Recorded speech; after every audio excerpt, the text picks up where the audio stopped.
Olá! Iniciando mais um Conversa com Lani Menezes. E sabendo sempre que essa conversa é descontraída, é leve e que acrescenta muito no nosso conhecimento. Além de somar também a experiência dos nossos convidados. E hoje o nosso convidado, nada mais, nada menos, gente, que o diretor-geral do Hospital Universitário Clementino Fraga Filho, o doutor médico Marcos Freire. Tudo bom? Tudo bom, Anne. Muito obrigado pelo convite, imenso prazer em estar aqui no seu programa e o convite também do doutor Zé Richard, né? É sempre um prazer estar aqui participar com você desse Nossa, debate. gente, eu que estou muito feliz, porque, gente, assim, o iniciozinho aqui de um bate-papo prévio tem muita história interessante para a gente compartilhar com vocês. Mas antes de a gente começar, não podemos, porque senão eu sou, sabe, puxam minha orelha. Preciso que vocês curtam o vídeo, compartilhem, e tem lá o tal do sininho, se não sigam, se não apertarem aquilo ali, não vai avisar para vocês com os novos vídeos no ar. Então, conto com vocês, conto com essa participação, com essa divulgação, porque é assim que a gente vai falando de experiências maravilhosas de cada um. E aí, agora, voltando para o nosso convidado, a gente está falando de um mestre, de um doutor, que seguiu toda essa linha aí da medicina. Como é que foi a escolha dessa paixão de trabalho? Com certeza tem uma importância muito grande do meu pai, né? Da convivência com os amigos médicos, né? Do meio. Eu me formei em 84, entrei na faculdade em 78, quer dizer, na minha época, na nossa geração, não tinha tantas opções como tem hoje, né? Então era medicina, engenharia, arquitetura, direito, né? Dentista, né? Odontologia, era por aí. Então não tinham muitas opções como hoje, né? A parte tecnológica, de informação, de informática, né? Tantas inovações. E com certeza houve influência, né? Tanto que nós somos 4 filhos e 2 fizeram medicina, um é dentista e o mais velho é engenheiro. Eu sou o segundo. Ah, que legal. E aí, falando, né, do seu pai, eu estava lendo um pouquinho a história e ele é muito reverenciado e muito até por ele ter sempre vivido e lutado pelo serviço público. E olhando hoje, doutor Marcos, o senhor segue isso também como uma influência? Porque, assim, não só, né, o senhor falou que se formou, começou todo esse seu trabalho, e aí agora passa a fazer a administrar, né, o hospital, que é um outro lado da vida profissional. Isso o senhor também vê nessa luta que o seu pai começou? Sim, eu fiz cirurgia geral, mesmo a especialidade dele. Fiz a residência em cirurgia, depois acompanhei ele, que é professor universitário também, né, do Departamento de Cirurgia da Faculdade de Medicina, da UFRJ, a antiga Universidade do Brasil, e aí acabei fazendo a minha especialidade, assim como o meu irmão Mauro também. E ele sempre foi muito dedicado, né, tanto que ele era professor da universidade e era médico plantonista do Getúlio Vargas. Tinha um plantão segunda à noite e sexta dia, que era a equipe José Beleza. José Beleza. Então, onde eu aprendi trauma, né? Por influência dele, com o segundo ano de faculdade, eu já estava frequentando emergência, enquanto na minha época o comum era fazer maternidade. A pessoa queria aprender a fazer parto, né? Era o corriqueiro, né? Era o hábito, né? Na época. Então, por causa dele, eu acabei caminhando mais para emergência, depois o irmão também que fez. E no concurso depois entrei para professor também. Eu fiz a residência, terminou, fui dar aula na Souza Marques, onde eu me formei, né? Não me formei na UFRJ. E então, com meu pai lá, obviamente, aí eu acabei entrando no mestrado, isso em 89, que a gente formou em 84, residência em 87, 89 eu fui... Que foi direto então, né? Foi seguindo. E aí lá eu fui contratado como cirurgião para emergência. E depois, em 96, eu já com o doutorado concluído, emendei no doutorado também, eu entrei no concurso para professor do Departamento de Cirurgia, que é onde ele trabalhava. Aí trabalhamos juntos lá. Que legal! No Hospital Universitário. E como é que era trabalhar com o pai? Bom, muito tranquilo. Ele era um barato, ele passava visita todo dia com os alunos, rodava lá toda a enfermaria, depois a gente ia para um cantinho e ficavam discutindo todos os casos. Pai, não está demais, não. Não, meu filho, isso é bom, importante. Os alunos adoravam, né? Então, não é à toa que ele, durante mais de 30 e 5 turmas, há mais de 20 anos, quase 30 anos, seguidamente era homenageado pelos alunos, né? Que legal. Que é a homenagem especial ao patrono paraninfo. Geralmente é homenageado especial, porque ele tinha esse cuidado, ele adorava ensinar, né? Então, tanto lidar com residentes, tanto com aluno. No Getúlio Vargas, no plantão, tinha o Bacurau, que ficava lá, então a gente tinha aula meia-noite. Então, cada acadêmico, era acadêmico, revezávamos, né? Cada semana um apresentava um tema na segunda-feira, meia-noite. Aí a gente ia até 1h30, 2h da manhã, e ele orientando, ele supervisionando, né? Isso então, na cirurgia, já no plantão? Quando o plantão acalmava, né? Então aí dava o pessoal continuava atendendo lá fora, mas ele pegava os alunos, os acadêmicos e tudo, e fazia uma reunião ali de 1 hora, mais ou menos. Quando, depois de meia-noite, o plantão já ficava mais calmo, né? Segunda-noite, fim de semana é diferente, mas segunda-noite ainda era mais calmo. Interessante. Então, a paixão dele por ensinar, né? Então, foi um legado importante. E isso que o senhor está falando é muito interessante, porque a gente vê a paixão pelo ensino. E a gente, né, quando eu comecei a fazer a pergunta, foi em questão de serviço público, porque a gente vê, e até hoje eu escuto muito isso, profissionais formados na área pública, né, eles aprendem, parece que assim, não é que aprendem mais, mas acabam sendo desafiados mais, porque eles têm tanta coisa para fazer com tanto pouco recurso, né, e aí dentro do ensino do seu pai ali, nessa visão de poder aproveitar o máximo do conhecimento daquele momento, é muito interessante, né, é muito orgulho. Com certeza. Né? E nessa nossa época, eram as grandes referências de ensino, onde tinha aprendizado. Tinham cirurgiões jovens que iam para fazer plantão voluntariamente nas emergências, porque aprendiam com os melhores cirurgiões. Era no Getúlio, era no Carlos Chagas, era no Souza Aguiar, no Salgado Filho, Miguel Couto. Era onde apareciam os maiores problemas, né? Então, onde eram, você pegava experiência, você entrava em cirurgia, não existia cirurgião cardíaco de plantão, cirurgião vascular, cirurgião torácico. A primeira tese do meu pai, apesar de ser cirurgião geral, foi numa livre-docência de feridas do coração. Ele tinha experiência com... Naquela época, o sujeito tomava um tiro, corria o risco de não morrer. Hoje não salva, né? Hoje morre 100%, né? Porque é fuzil. Antigamente tinha a faca, era 38, era um projetil de baixo calibre, de menos velocidade. Então, às vezes dava sorte, porque sangrava, tem o pericárdio, que é um saco fibroso, aí ele tamponava, ele parava de sangrar. Mas, em compensação, aquele sangue cheio ali no saco do pericárdio, ele impedia o coração de bombear, né? De expandir, né? De fazer diástole e sístole. Então, ele fazia tamponamento cardíaco. Mas era o que salvava ele. Então, ele dava tempo de chegar vivo ao hospital, então sendo operado e salvo. Então, foram 25 casos, você vê, de um cirurgião geral. E, da mesma forma, lesões vasculares, né, de veia cava, de artérias importantes. Né, era o cirurgião geral quem tinha essa experiência. Tinha essa experiência. E o senhor está me lembrando que, assim, há uns anos atrás, eu fui assaltada e levei um tiro. Eita. E o tiro, ele entrou pela porta esquerda, na minha perna esquerda, saiu e parou na minha direita, freou na femoral. E eu lembro que... aí o policial falou, não, na época... Ele olhou e falou, não, tem que te levar, não dá nem tempo de esperar o bombeiro, eu vou te levar para o Souza Aguiar. É o do Meia, né? Souza Aguiar é do centro da cidade. Não, foi o do Meia. Salgado Filho. Salgado Filho. Eu estava ali no Maracanã. Ele me levou para o Salgado Filho.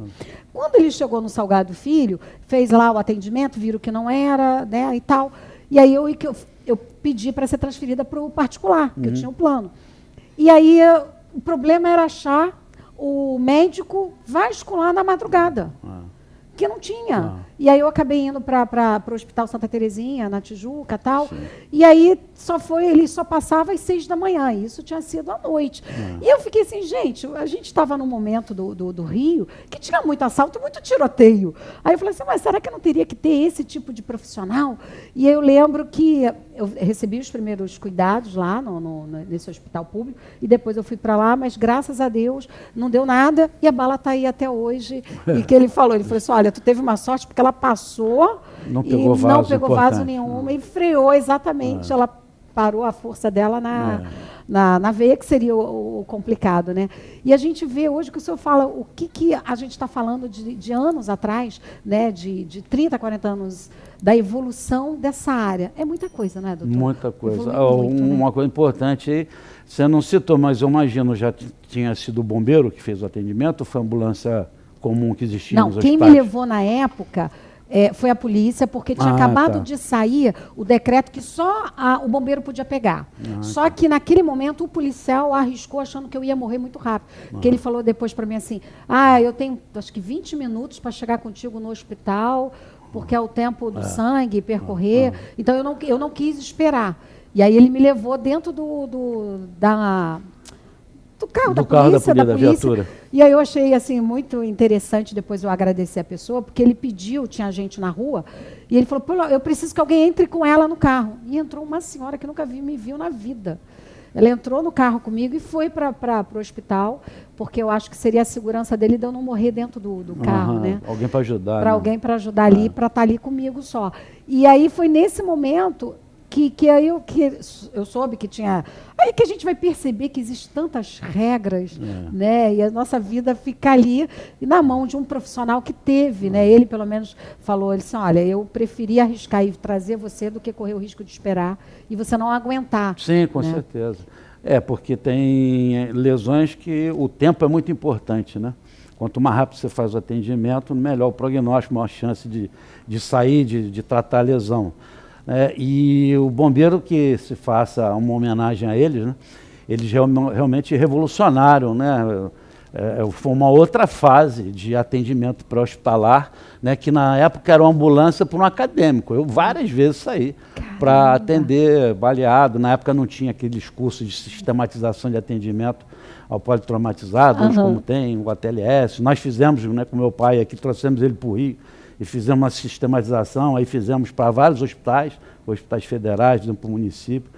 E eles, hoje em dia, né, é um treinamento rígido, ele tem tempo a cumprir, né, então ele atende com qualidade e, felizmente, chegam pessoas vivas ao hospital que não chegavam antigamente. Graças ao atendimento do bombeiro. Graças a Deus.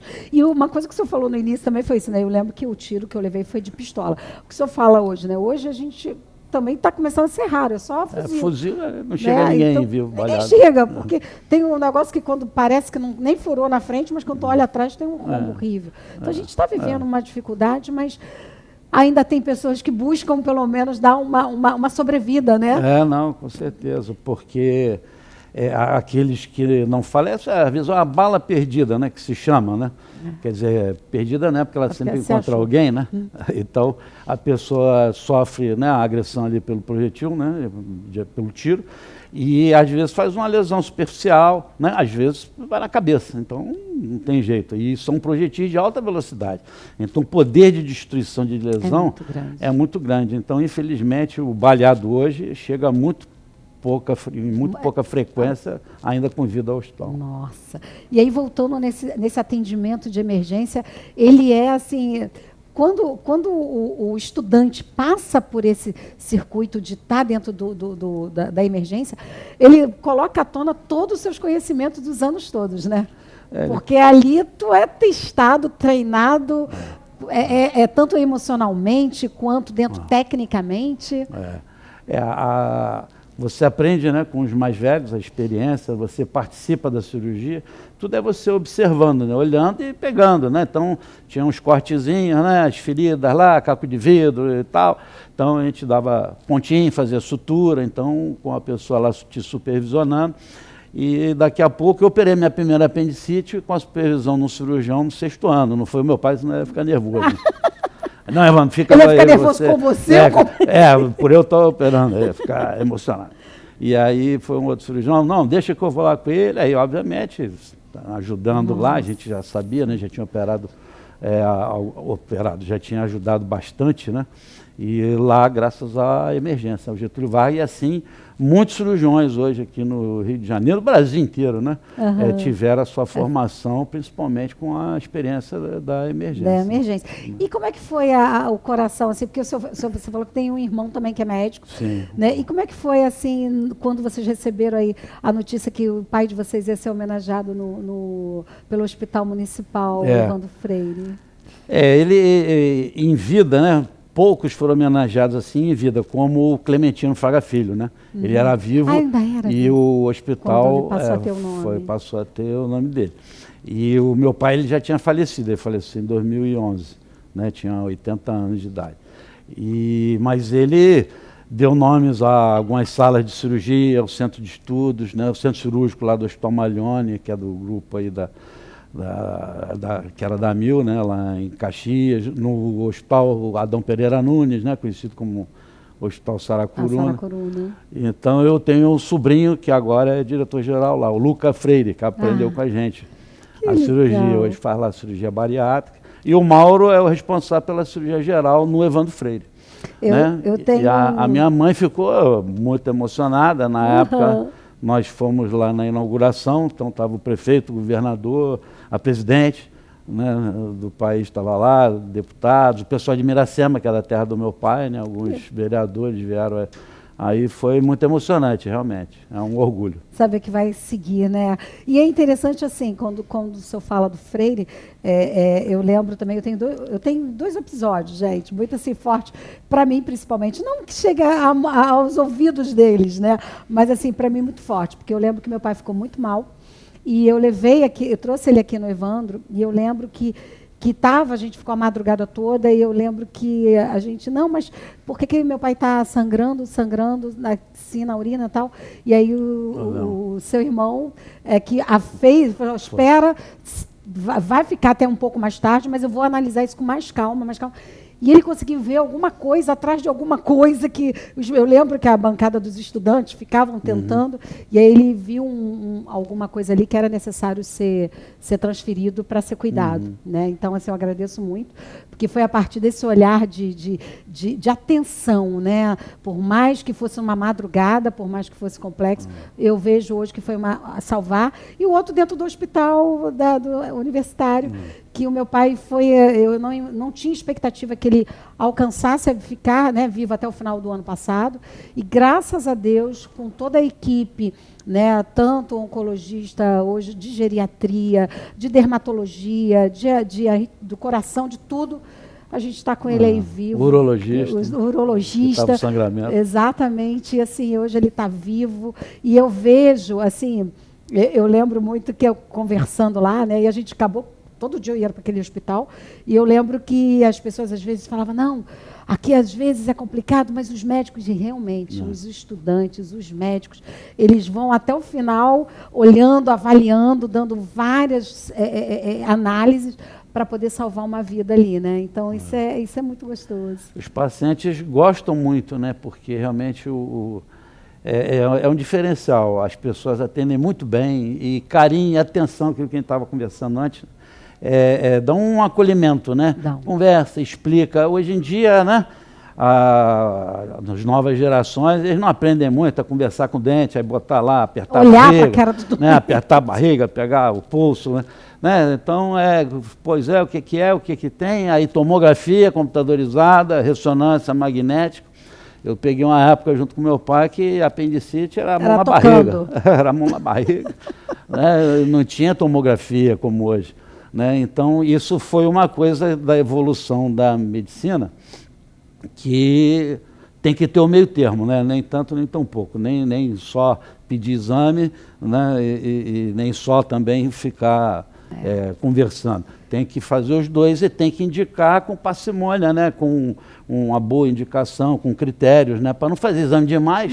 Que é desnecessário. Eu vi no hospital um casal lá, eu não posso ver paciente perdido. Prioridade, nossa, o que foi? O que o senhor está precisando? Doutor, pediu para eu marcar isso aqui. Aí o que foi?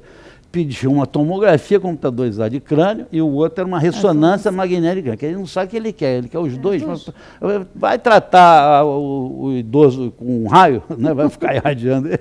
Não é possível. Então, isso que eu digo, são os exageros que ocorrem pela facilidade, às vezes. Agora, gente, ele falou que vê os pacientes, é porque ele vê mesmo. Às vezes eu estou lá com meu pai, em consulta com meu pai, às vezes quando eu vejo ele descendo as escadas, cumprimentando, passeando em sala, passando pelos corredores. Mas isso é importante, né, doutor? Para o senhor poder estar também sentindo não só a equipe que trabalha, mas os pacientes ali, né, até para poder escutar melhor as demandas. Né? Isso é importante. Não só para os pacientes, como os funcionários, né? Que você, para ter uma gestão com 3.000 pessoas, né? naquela unidade, você tem que saber lidar com as pessoas, né? Então, você saber conversar, você tratar bem as pessoas, eu acho que é o melhor tesouro que ficou. E aí vem uma perguntinha, né? O que é mais difícil? Fazer uma cirurgia, né? Especialidade da trauma, ou ir para a área de gestão, ser diretor-geral de um hospital? Trauma e cirurgia geral, né? Na minha área, mas gestão realmente é um desafio.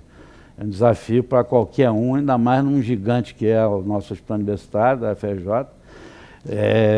São 130 mil metros quadrados, grande, né? É muito grande, já teve 500 leitos, né? A gente pegou ali com 80, foi para 180. Na pandemia, nos valemos do orçamento suplementar que havia, né, na época, para contratar pessoal e para insumos, né?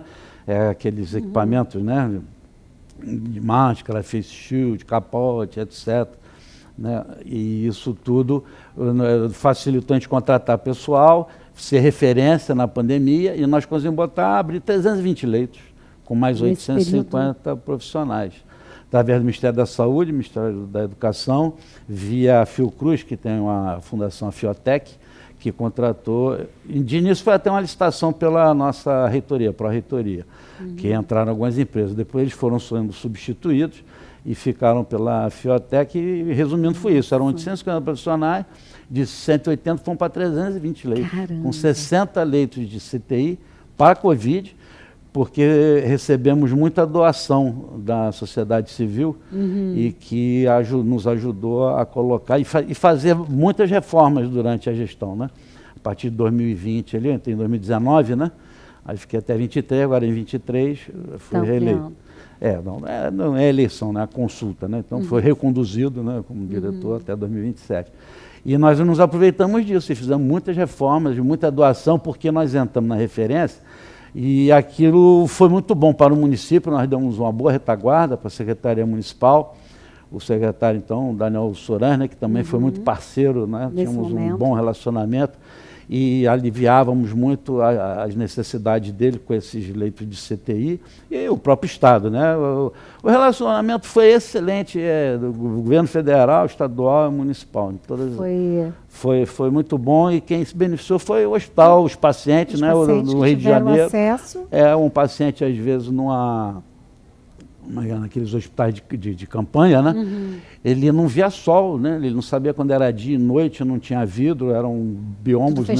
Separando. Então é diferente de uma UTI no hospital que tem vidro. Nós fizemos inovações, era proibida a visita, então nós fazíamos uma visita virtual no iPad. Que legal! Meu nome genérico, né, para não fazer propaganda da Apple. No tablet. No tablet. No tablet. E o paciente era outro, né? Quando ele via lá o filho, o marido, a mãe, o irmão, né? Então era outra coisa a evolução do paciente. E a outra inovação também foi de dar notícias do paciente. Então eram eleitos 2 familiares que faziam o contato, geralmente com nossos residentes, e que ele telefonava e diariamente dava informação para o paciente. A evolução do paciente para a família. Exatamente. Hoje ele está assim, assado, teve febre, não teve febre, melhorou, já acordou, abriu o olho. Então, essas noções. E uma muito boa foi, nós fizemos uma sala de cirurgia dentro do CTI. Sim. Então, em vez dele sair dali, transportar lá para o 12º andar de cirurgia, que era no 8º, o CTI, que era a cardio intensiva que nós transformamos em Covid. Então ele atravessava o corredor e a própria equipe não tinha que se desparamentar, reparamentar, né? Então ali ele era operado. Ganhava tempo, corria menos risco? Toda a logística, toda a logística. É uma sala de dentro do CTI. Do CTI. Então, o senhor foi em 19, foi a primeira vez? Foi. E aí a gente está aí nessa reconduzido. Então o senhor pegou pandemia, né? Você pegou esse momento da pandemia, pegou o porque também tinha aí as sequelas do início de quem conseguiu passar pela pandemia, e aí a gente tem todos os desafios. Como é que é hoje o senhor olhar e falar, meu Deus, eu quis ser reconduzido, eu queria dar continuidade. Como é que foi isso? Aonde o senhor olhava e falava, não, eu preciso estar aqui? E uma sequência de perguntas seria, faz diferença o senhor ter sido atuante na cirurgia e em ser gestor dessa universidade, desse hospital? Foi principalmente porque eu entrei, se não me engano, em 98, quando o atual superintendente, agora na EBSER, o professor Amâncio, entrou como diretor, ele me colocou como chefe da emergência do HU. A gente sabe que é uma emergência fechada, referenciada para atendimento interno, mas tem um movimento importante dos pacientes complexos que a gente atende, né, com patologias de alta complexidade. E isso me deu uma experiência boa também de gestão, porque eu fiquei 14 anos na chefia. Caramba! Quando houve a intervenção, que entrou o doutor Leão, se não me engano, em 2016 para 2017, que o hospital vai estar numa situação com 80 leitos, desabastecido, sem contratos. Sendo criticado demais. Sem contrato de manutenção para nada. O cirurgião não podia operar a vesícula porque não tinha um clipezinho lá que a gente usa para, né, clipar o vaso, o canalzinho da vesícula. Então, era muito difícil. E a gente com residência, toda a residência médica ficou em diligência, todos os nossos programas de residência tiveram que ser reavaliados, porque não estava dando treinamento adequado para os residentes, né? E residência médica é treinamento e serviço. Né? Que vai dar impacto futuro, então tem que estar bem feito. Da mesma forma, os alunos que necessitam, né, de ter paciente, de ter exames, de ter cirurgia, para ele frequentar e aprender. E aí houve a intervenção, eu fui para diretor médico. Aí saí da emergência, fui para a direção médica, que é a divisão médica.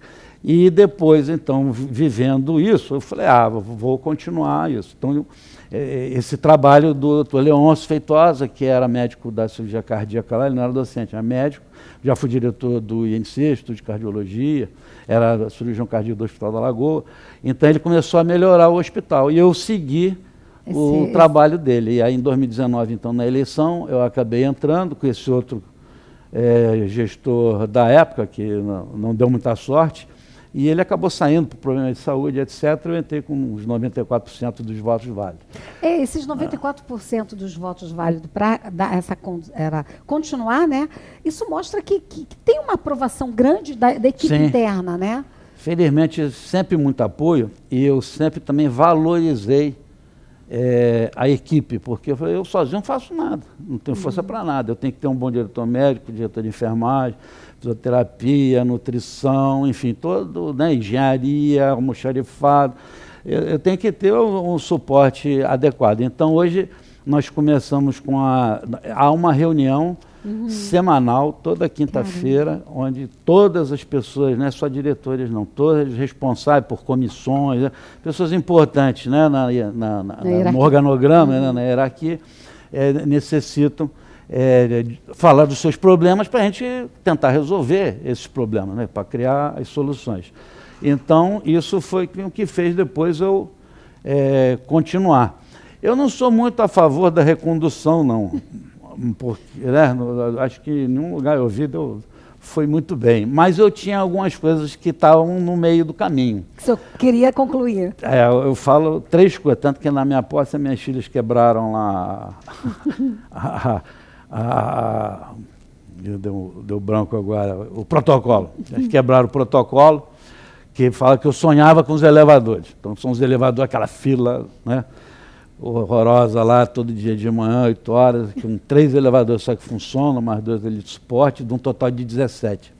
Então eram os elevadores, tem um projeto de um centro de transplante, que eu estou indo semana que vem no Ministério da Saúde, porque ele foi todo refeito, porque mudou a gestão, mudou o governo federal.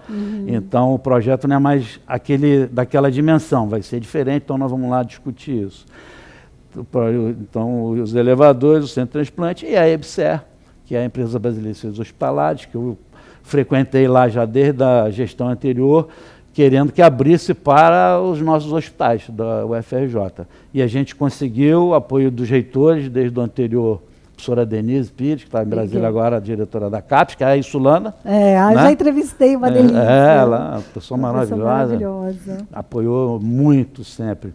E agora o professor Roberto Medronha, que foi diretor já da Faculdade de Medicina, e que também apoiou bastante e que, por fim, conseguimos aprovar no Conselho Universitário. Então, recentemente foi assinado esse contrato, em maio para junho, e agora, então, nós estamos numa fase de transição. Tem a questão dos 100 dias, nós vamos abrir 12 leitos de enfermaria de cirurgia, abrir mais 14 leitos de CTI, já abrimos 5. É que está difícil a entrada de pessoal. Como eu falei, é um concurso para a região sudeste que a UFRJ não participava da EBSER. Então, tem muita gente de Minas, de São Paulo, do Espírito Santo. Então, eles não vêm para o Rio de Janeiro. Então, há uma dificuldade, eu tenho que fazer outro concurso, ou contratar por uma seleção simplificada, um concurso simplificado. Então, esses eram meus objetivos. Então, eu consegui EBSER, esse centro de transplante vai ter que sair. E os elevadores, nós contratamos através da Coptec, tem 2 fundações oficiais na universidade. A FUSB, Fundação Universitária José Bonifácio, que sempre apoiou bastante, e recentemente a Coptec, que era da Copa, mas ela é para a universidade toda, oficialmente. E eu fui lá e eles também não deram muito apoio nesse projeto de engenharia. Então, contratamos um engenheiro elétrico e um engenheiro mecânico, porque o grande problema do hospital não é projeto. Tudo que você quer entrar para colher dinheiro, orçamento, investimento, você tem que ter projeto. Então, é a dificuldade, por exemplo, para as emendas parlamentares. Que a gente vai em Brasília todo ano pedir lá ajuda, aí você tem que levar projeto. Para poder receber a verba. Para o político, ele quer saber o que você vai fazer, o que isso vai proporcionar de benefício e quanto custa. Então, é uma coisa resumida, mais simples. Mas quando libera, aí eu tenho que fazer o projeto. Então, eu aprendi, passei a condicionar uma verba, uma porcentagem da verba, em torno de 5%, que ele der para projeto. Né? Então, só vinha coisa para custeio, só para insumo. Você precisa comprar, às vezes, um equipamento, um aparelho. Então, botei 40% para investimento, que é os equipamentos, e 60% para custeio, para insumo, para as obras e tudo. Então, assim, a gente tem conseguido. Eu vi que a maior dificuldade é a Coptec foi uma grande parceira. É porque, na verdade, quando a gente olha até pela COP, ele é um grande motivador, nem só motivador, não, de ensinar mesmo a gente a fazer os projetos. Sim. Porque você tem aí todo um curso especializados, né? Sim. Então é bem interessante isso, porque eu só tenho a mão de obra dentro do espaço, né, dentro da área educacional, mas e que ela pode prestar o serviço e assim fazer as coisas com mais eficiência.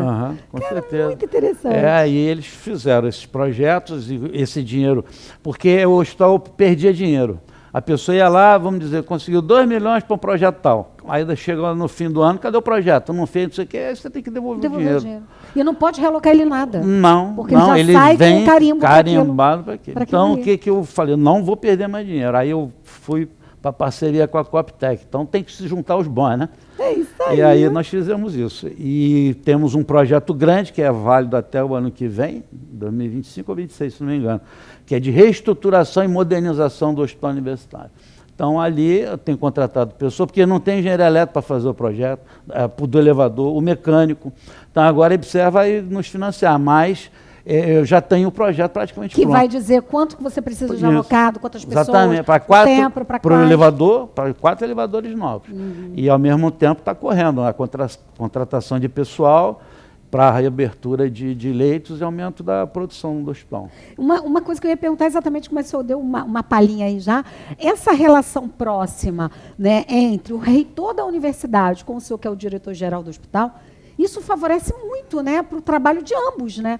Porque, no final, a gente, quando está dentro do hospital, a gente tem os médicos e tem os estudantes. Sim. Então, o hospital é importante para essa área médica que tem dentro da universidade. Sim. E, além disso, é o que o senhor estava expandindo mais ainda, quer dizer, não só dentro do hospital como a área médica, mas a gente tem várias áreas que você também tem a formação dentro da universidade. Então, estar próximo a esses dois profissionais, tanto o reitor quanto o senhor como diretor-geral, favorece muito para ambas as organizações, né?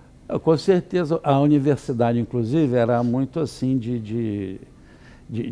setorizada, né, compartimentalizada em relação ao hospital. Então, o hospital não se chegava na COP, na engenharia, né, na arquitetura. Eu falei, por que né, tem uma faculdade de arquitetura? Ele aprende muito aqui dentro do hospital, tem muito projeto que ele pode fazer, né, arquitetônico, que vai ajudar ele e a nós. E ao hospital. Eu fiz isso. Eu fui no Centro Tecnológico, eu fui na COP, eu fui no Escritório Técnico Universitário, que é o ETU, onde tem a maioria dos engenheiros, tem arquitetos. Então, tudo isso ajudou bastante o hospital. E como você perguntou, o Roberto Medronha, além de ser o reitor atual, professor da faculdade, tem experiência em gestão, ele é médico, então ele entende melhor o problema dos hospitais. Quando você passa o problema, ele já entende. Sim, isso, né? Nós tivemos outros reitores, não médicos, não é por causa disso que eles foram piores, mas ele entende melhor, né? Quem é médico entende melhor as dificuldades que quem já trabalhou no hospital só é que sabe. Porque às vezes ele acha que fazer licitação de um material de papelaria, né, de escritório para uma unidade é a mesma coisa que comprar um medicamento, um antibiótico para um hospital. Né? Não é, a gente não pode ter o mesmo tratamento. São coisas diferentes, pesos diferentes. Falta um material desse, básico, um analgésico, um antibiótico, seringa, agulha, luva. Agora estão vivendo uma fase difícil por falta de matéria-prima no Brasil inteiro. Caramba! Por dificuldade. Estamos pegando emprestado aqui, não faltou ainda, mas... Tá, tem que nós estamos pegando com os amigos aí, com os parceiros para corrigir isso. Nossa. Tá? E assim, numa forma resumida, se for possível, porque é muita coisa, qual seria o marco da sua liderança no posicionamento que o senhor tem hoje junto ao hospital, como diretor-geral? Que marco que o senhor fala assim, eu carrego esse marco, assim, como líder? Eu melhorei o hospital. Tenho certeza, e as pessoas falam isso. As pessoas hoje têm uma referência. Não quero me gabar, mas a gente trabalha. Tinha um professor que falava assim, meu filho, quando você tem número, você pode discutir de igual para igual. Eu mudei um pouquinho. Quando você trabalha, você pode discutir de igual para quem trabalha mais ou menos ou quase nada. Então, eu acho que esse foi o exemplo que eu dei.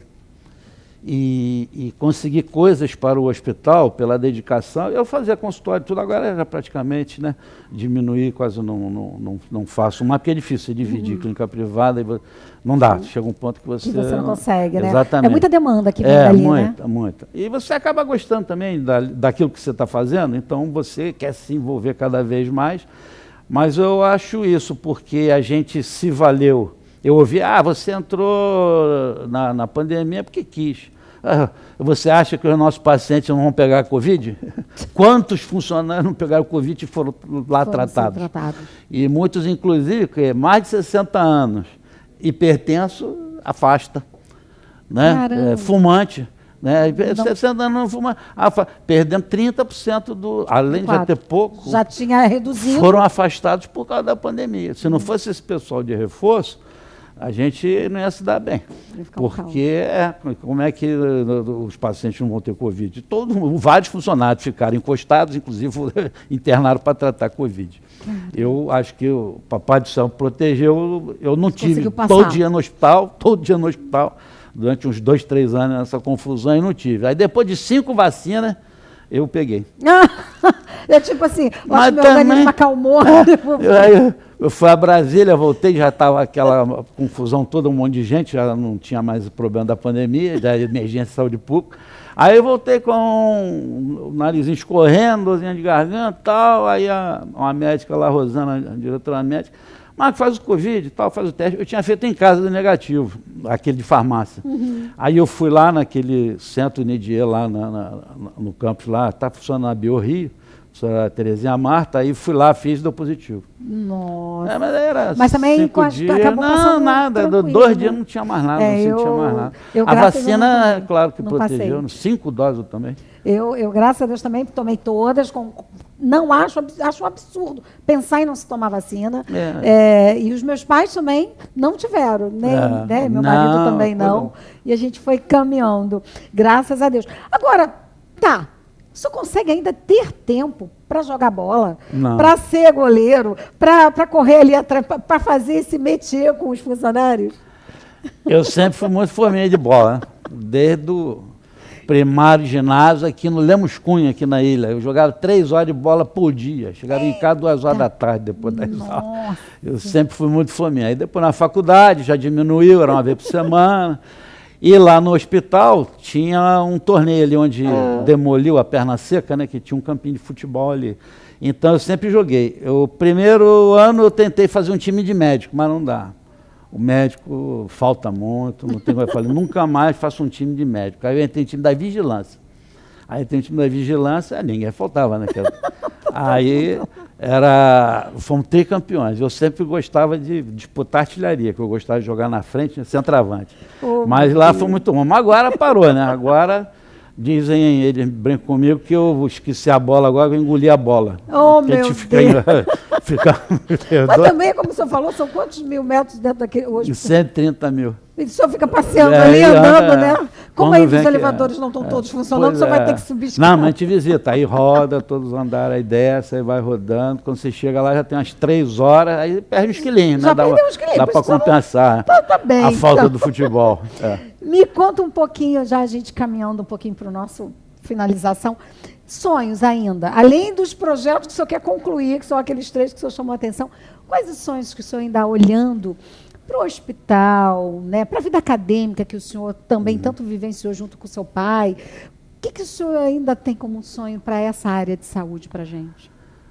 Eu acho que o hospital pode melhorar muito e a minha meta era torná-lo o melhor do Brasil. E não sei se vou conseguir, mas pelo menos um dos melhores. Agora, com esse apoio da EBSER, que aumentou o nosso orçamento, que nós devemos ter gasto uns 80 milhões em a previsão de um ano, nós vamos para uns 140, 160 milhões. A gente dobra, né? Que não é só o HU, tem a maternidade escola e a pediatria. Que fazem parte desse Instituto de Puericultura e Pediatria Marta Gomes Esteiro. Que é o complexo hospitalar, não é só o hospital. Tá. É o complexo hospitalar que está com a EBSER. Então, você faz licitações de coisas comuns, iguais. Para eles. Aí você pode fazer agora com o Juiz de Fora, com o Gafre e com a UF, né, o Antônio Pedro, você pode também... E aí negocia em relação ao resultado financeiro pelo preço final. Ele já tem nos ajudado bastante. Então, a gente conseguindo com o pessoal, você aumentar a produção, e depois vamos passar para a parte, né? Estrutura que nunca parou, desde 2019 eu não faço outra coisa a não ser sempre algum reparo elétrico, algum reparo hidráulico. De início foi elétrico, porque ele não pegou fogo porque o Papai do Céu estava nos olhando. E barramentos, coisas assim, que você mostrar a foto, você não acredita. Então, isso nós atacamos firme nessa... reestruturação, né, de elétrica e agora a hidráulica, porque é cano de ferro antigo que fura em vários lugares. Antigamente o sujeito botava uma câmara de ar ali e amarrava, né? Hoje a gente troca o cano inteiro, né? Tem que trocar o cano. Se torna ao longo do tempo mais barato mesmo. Sim, no ambulatório nós fizemos reforma, fizemos um esgoto todo paralelo, abandonamos o antigo, porque era bobagem. Era mais gasto se tivesse que reformar. Exatamente. Então acho que assim, a perspectiva é dele, nessa modernidade que ninguém vê. A gente fez muita coisa disso, mas a pessoa não vê, porque está tudo escondido. Né? Mas a parte assim, de fachada, de melhoria ali do entorno, porque dentro, os 320 leitos, todos eles foram reformados. O paciente tinha cama nova, colchão novo, tinha roupa... Eu lembro disso quando meu pai ficou internado ano passado. As camas lindas, eu ficava assim, gente, tudo novo. Aí a gente sofre com vandalismo, com a depredação, furtos, 100 camas depredadas. Meu Deus do céu. Ele não quebra a cama, ele rouba com os controlezinhos eletrônicos, né, que levanta a perna, levanta o dorso, né, da lateral. É impressionante o que a gente só de furtos, de cabos elétricos. Dentro do hospital? Dentro do hospital. Por fora também, né, que a gente não tem muita... A gente não tem uma vigilância constante, adequada, né, em relação ao que a gente tem ali. Eles entram por baixo, lá num charco, tem muita fiação por baixo, né, dutos de gases, inclusive. Isso. Então a gente sofre, a gente vai na Polícia Federal, chama e tal, vai lá, conseguir doações de cabos elétricos, 2.000 metros de cabos elétricos. Caramba! Porque uma vez afetou a emergência. Então, isso a gente sofre muito, né? Com sabotagem mesmo, não sei. O povo é doido, né? Ou Porque então, não sabe. você vai no banheiro roubar a torneira, roubar um sifão, aquele papelzinho, o papel higiênico nem se fala. Já nem se fala, isso aí você já espera que Foi não no vai meu achar. consultório, eu fui no banheiro do meu consultório, já nisso, a secretária. Você esqueceu de papel botar, higiênico não? tá na pia. Ah, não, que teve um paciente entrou aí e levou o negocinho. acredito, gente. Ele não levou porque está passando fome, né? Quer dizer, então é a mania, é o hábito, né? Então, mas essas coisas a gente acaba com agora monitoramento de câmeras, isso já melhorou bastante, já deu uma certa inibida. Tem muito mais ainda para colocar, porque está muito grande, né? Nós colocamos umas 200 na época da pandemia. Caramba. Então, o controle de acesso já tem alguma coisa que inibe esses atos, né? Mas é isso, no todo é isso, é melhorar ele muito, porque ele tem uma coisa muito rica que é o seu recurso humano, né? O seu pessoal, toda a equipe do hospital em todas as áreas, né? De A a Z, não é só médico, enfermeiro, tem fisioterapeuta, a pessoa não dá importância à pessoa que está lá no almoxarifado. Né, a copeira que ela não está só para servir cafezinho, tem as copeiras para servir cafezinho, mas ela prepara, né, a alimentação do paciente, ela sabe quem é quem, tem que ter o controle. Eu descobri o arquivo. O arquivo nosso que tem que... O povo lá organizando. E foi muito interessante, porque meu pai tinha uma consulta e depois outra. E aí o rapaz saiu para entregar aquelas fichas. Só que nisso eu estava nessa primeira consulta. Aí a médica falou, olha, deve estar lá. E aí eu estava no dia com o meu filho ficou com meu pai e eu fui. Eles sabiam, não, então está no meio do caminho. Eles conseguiram saber que o rapaz estava ainda entregando o processo que ia entregar no prontuário seguinte. E eu falei assim, gente, como é que vocês não se perdem aqui dentro, né? Eles, não, está tudo organizado. Eles sabiam que tinha saído dali, e dali estava indo para essa próxima consulta, porque, na verdade, eu passei na consulta anterior, porque foi de emergência. E aí ela falou, não, está indo para a próxima. E aí eu consegui, falei assim, gente, o arquivo é muito grande. Muito grande, muito grande. E nós informatizamos o hospital em 2000, o professor Amâncio, esse que eu falei quando eu fui para a chefia da emergência, e hoje eu consegui para-ambulatório, são mais de 100 consultórios. Então tem mais de 100 computadores lá para fazer evolução e tal. E com a EBSER agora vai implantar o nosso sistema Meditrack, né, Prontiago que chama, e tem o AGH-USE, que é o da EBSER, que vai colocar também nos ambulatórios agora, que é o que tem na rede. E a ideia é, com o tempo, todos eles se comunicarem. Já se comunicando. Então, você, qualquer lugar do Brasil que você for, você acessa o seu prontuário eletrônico. E aí você ganha exatamente tempo, não ter aquilo que falar, tem que fazer um exame. Não, já acabou de fazer, está dentro da validade. Você entra, nós já temos que também você vê as imagens, né? Também muito interessante, que você faz o exame e tinha que lá ver no aparelho o exame. Hoje não, hoje ele está ali digitalizado, de onde você estiver do celular, você acessa e você vê o exame. Eu passo faço o exame de sangue dele, aí depois a menina fala, não, já está aqui o resultado, estou vendo, está tudo direitinho. Então a gente não tem que carregar nada para lugar nenhum. Esse programa chama PACS, que é de digitalização de imagem. É muito bom. Sonhos, então, de transformar cada vez mais o hospital. E a paixão? Paixão é o hospital, Ilha do Governador? Como é que é essa paixão? Tem um vizinho que foi para a Barra, aí voltou para a ilha, né? Eu não saio da ilha do jeito nenhum. Acho que, bem ou mal, a Ilha do Governador ainda é um lugar bom para se morar, um lugar mais residencial, né? O bairro onde a gente mora aqui, o Jardim Guanabara, ainda é muita casa, eu moro num apartamento. Mas vim para cá em 1970 e morei em casa até casar. Casei em 89. Aí depois é só em apartamento mesmo. Então, na ilha, o fato de você trabalhar perto de casa é outra coisa. É outra coisa, né? Eu daqui para o HU levo 15 minutos. Né? Para vir aqui também levei 15 minutos. Sabe? Dá um azar, né? Mas... Só tem uma saída, tem uma blitz, uma batida, aí para tudo. Mas de lá, o consultório era em Caxias também, eu levava 15 minutos para ir para lá e voltar. Então, isso, eu vejo pessoas que moram na Barra da Tijuca e trabalham na Baixada. Imagina esse Barra, São João de Meriti, ou Duque Caxias. todo dia, vem e volta. Quanto tempo você não perde por dia? Quanto tempo você não perde a sua vida dentro do carro? Dentro de um carro. No trajeto. E a gente vai ficando velho, a gente vai ficando sem paciência. Ontem, a filha do Richard, minha enteada, teve neném, né, lá na Barra. A gente saiu daqui, era 8 horas, chegamos lá 9h15. Nossa, ainda bem que o neném demorou para nascer. Ainda bem que senão, o neném nasceu depois, senão a gente chegava atrasado. Mas, olha, deixa o seu recado, o que o senhor quer dizer para a gente, o que o senhor quer falar um pouquinho para a gente ir encerrando o nosso bate-papo de hoje. Mais uma vez, agradecer por estar aqui, a oportunidade de dar essa experiência de vida, né, que a gente teve. Graças a Deus, não passei dificuldade pelos pais que tive.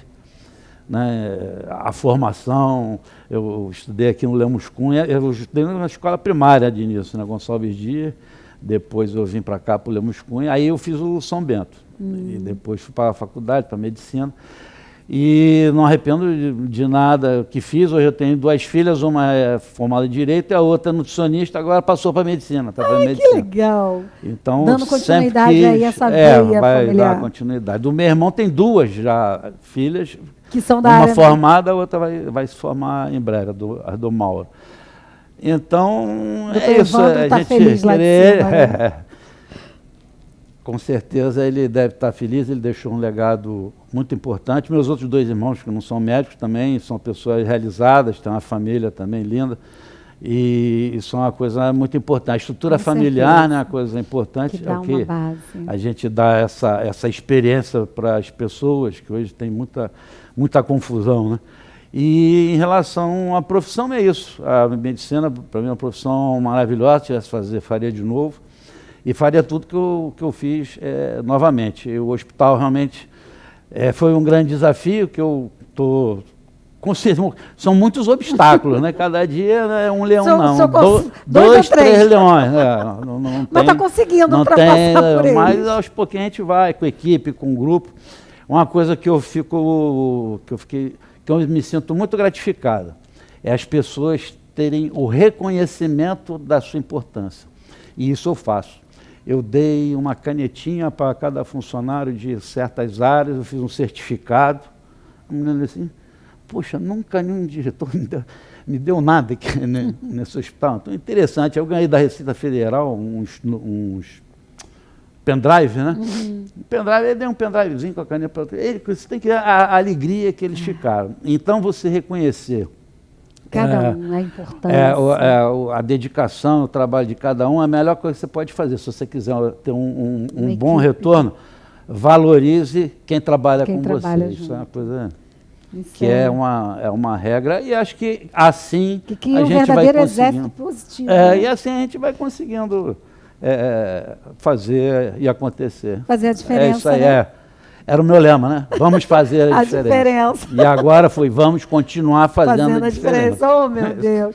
Gente, esse foi um bate-papo gostoso, leve, mas o que eu tenho certeza que a gente aprendeu bastante, né? Porque são muitas coisas, muita experiência para compartilhar. Pena que o tempo, né? A gente acaba, senão a gente poderia ficar aqui 2, 3 horas, mas a vida tem que seguir também. Então, espero que você tenha gostado do nosso bate-papo, mas que você continue compartilhando, divulgando, porque com certeza, né, a gente fica muito feliz quando a gente vê um trabalho que está dando certo e que continue dando certo, né, doutor Marcos? Muito obrigado. Obrigada, gente. Tchau.